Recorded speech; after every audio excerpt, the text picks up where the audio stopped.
This is Hayley Kamatra bringing you Pokemon Art Academy. We are now into episode 5. And, wow, I've done 5 episodes already and I'm not even done with the novice course. But I prefer tackling as many things as I can, as quickly as I can, so that I don't have to, I don't get ahead of myself too much. So, what I'm going to do today is I'm going to take on the mini lessons that I learned from Fennekin, and I'm going to apply them to Minccino, Torchic, and Meowth. So, let's speed up! Last time I was talking about how I got into Pokemon and how I developed my love for Pokemon and how I've played like almost every Pokemon game that's been released since I got into Pokemon. I'm going to explore that subject a little bit further, and I'm going to talk about the Pokemon spin-off games, an example of which is none other than this game, Pokemon Art Academy. I am enjoying this game a lot so far, and I hope you guys are enjoying watching this series, crappy quality as it is, since I don't have a capture card. But the spin-off games in general, I actually love them a lot more than the standard games. Now, don't misunderstand me, I do love the regular games. Each new generation of games has brought something new to add a little bit of spice to the gameplay. Like Gold and Silver, they added Pokemon genders and they introduced breeding, and you could go challenge Kanto when you're done with Johto. Ruby and Sapphire, they let Pokemon have abilities that can give them an edge either in battle or in the overworld.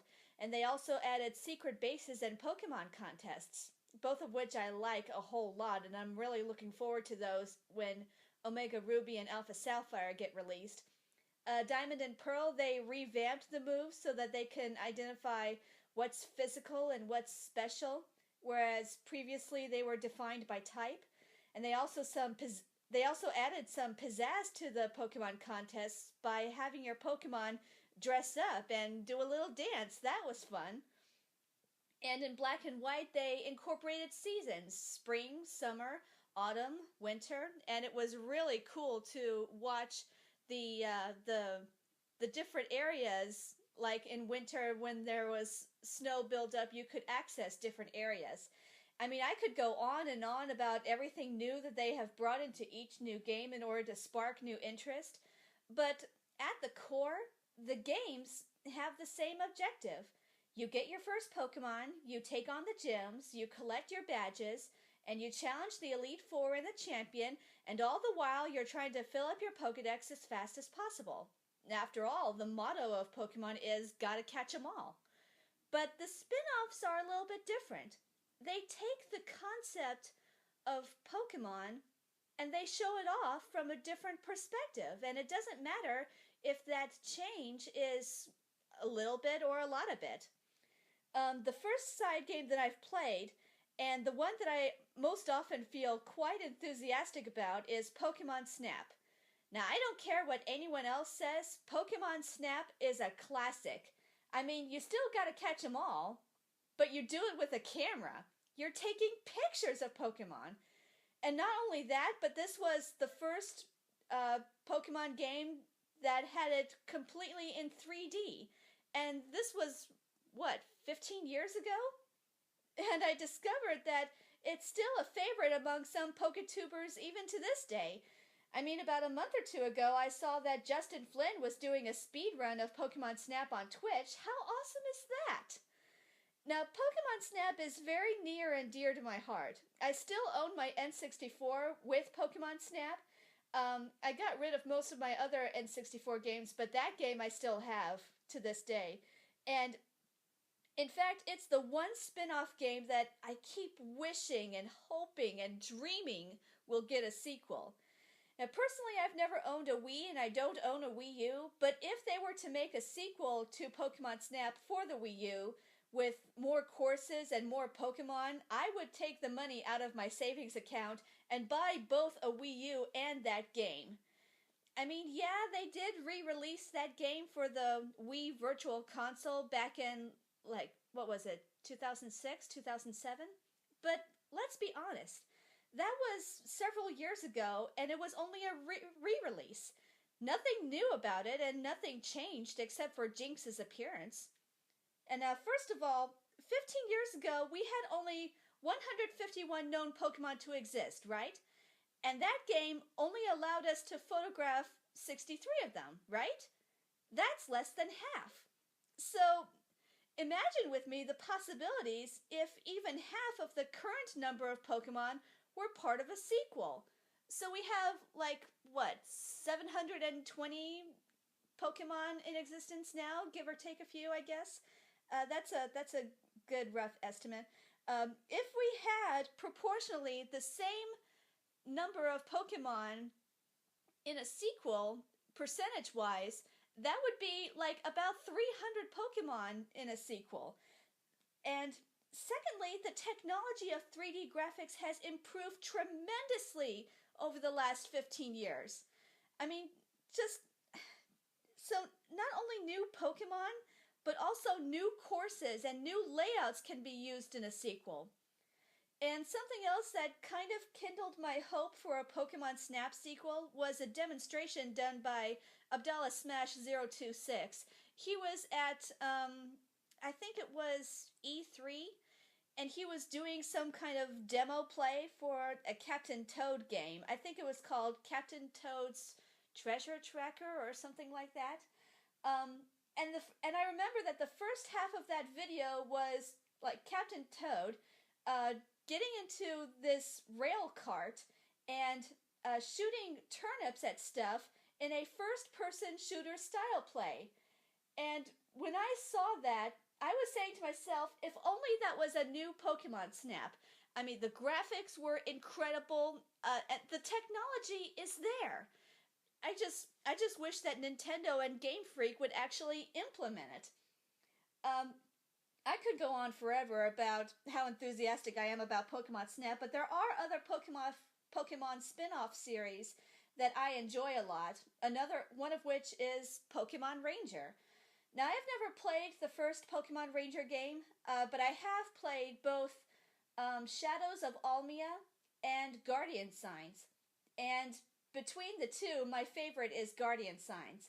And that's mainly for two reasons. One, Ukulele Pichu is so cute! I mean, it's got its little ukulele and it uses music to help you and it smiles so cutely. It's just absolutely adorable. I would like to have that as my pet. The other reason why I like Guardian Signs so much is that it was the first time in any Pokemon game that I'm aware of you get free flying.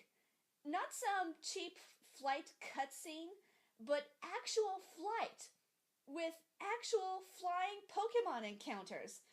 That is another one of the reasons why I'm really looking forward about Omega Ruby and Alpha Sapphire, because you get the Latios and the Latias.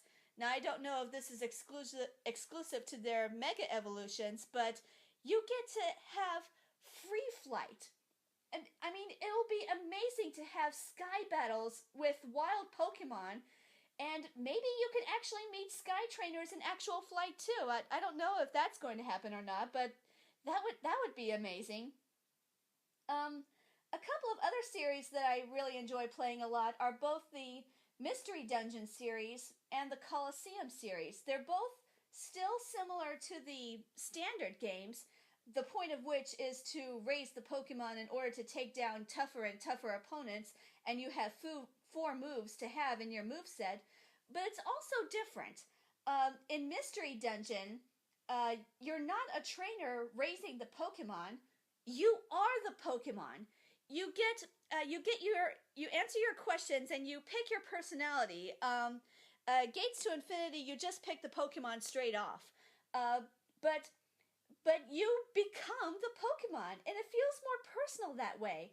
And also the strategy is different, because like there are some attacks, like Energy Ball or Flamethrower, they work long range, instead of you needing to be right next to the Pokemon in order to attack. Or there are some status moves like Agility that can affect everyone in the immediate area. Oh my gosh, agility was like a real problem if your enemy Pokemon happened to have it. So you have to really rethink how you battle when you play any of the Pokemon Mystery Dungeon games.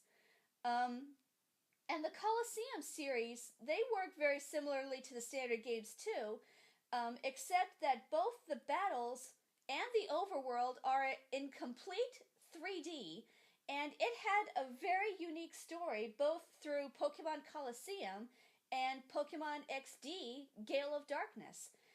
It's another example of how the 3D rendering had improved between Pokemon Snap and this series, because they put Pokemon into a slightly better perspective when it comes to size in relation to people. Especially when you see these Pokemon in the overworld. I remember that there was like one guy who had like a Kecleon right next to him. Or there's this one room where there's both a Quagsire and a Psyduck, like standing next to a TV, and there are some people sitting down on the table in that room. When you look at the Pokemon in the overworld on these games, they really put size into a better perspective. And one more game that I would like to talk about before I wrap this up is Pokemon Conquest. Now, that is a unique game in very many ways. And if you're watching this and you haven't played Pokemon Conquest, I think you might enjoy it. Now, don't let the simple graphics fool you. The artwork alone makes you feel like how can I put it? Like through this game, you have been transported back in time to feudal Japan. Now, this is the time when ancient warlords were unifying Japan, or in this case with Pokemon, the area was called the Ransei region. And oh, the music, such glorious music. I am in love with the Japanese culture, and the music in combination with the art style makes that game incredible. Like, it really does make it incredible. So I guess when all is said and done, I enjoy the spin-off games more than the standard games because they add a certain depth to the Pokemon franchise by showing off Pokemon from other points of view. Whether if it's from the point of view of an artist, like in Pokemon Art Academy, or a photographer, like in Pokemon Snap, an actual Pokemon, like in the Pokemon Mystery Dungeon games, or even an ordinary trainer capturing Pokemon for a different reason, like in Pokemon Colosseum and XD Gale of Darkness. It doesn't matter which of the spin-off games that you're playing. When you play a spin-off game, they enrich Pokemon by bringing in something completely fresh, something unexpected, something that can touch the heart of someone who may otherwise not be interested in Pokemon at all. I remember my brother-in-law. He stated that he wasn't too interested in Pokemon, but when he saw me playing Pokemon Snap one time, he had an interest. He has a hobby in photography. So watching me play and taking pictures of these Pokemon on camera, that kind of sparked his interest a little bit. He's still not into Pokemon very much, but he does enjoy playing that game on and off when he does come to visit me. Well, that takes care of it for today's episode. I didn't expect Meowth to be such a problem. It turns out that he's just about as much a hassle in Pokemon Academy as he is in the anime. But I'm also glad that I was able to get that done. I'm really proud with how this turned out. So I'm glad that I had put in the extra effort to completing Meowth at the same time as I was doing Torchic and Minccino. Whew. But boy, am I tired. So I guess in the next episode I will be tackling on the Togepi lesson and learning about that. And So that will be in the next episode. In the comments section below, tell me about what kind of side games you like to play. Whether it's Pokemon Ranger or Pokemon Mystery Dungeons. Tell me about the side games that you like to play. Alright, everybody. See you later.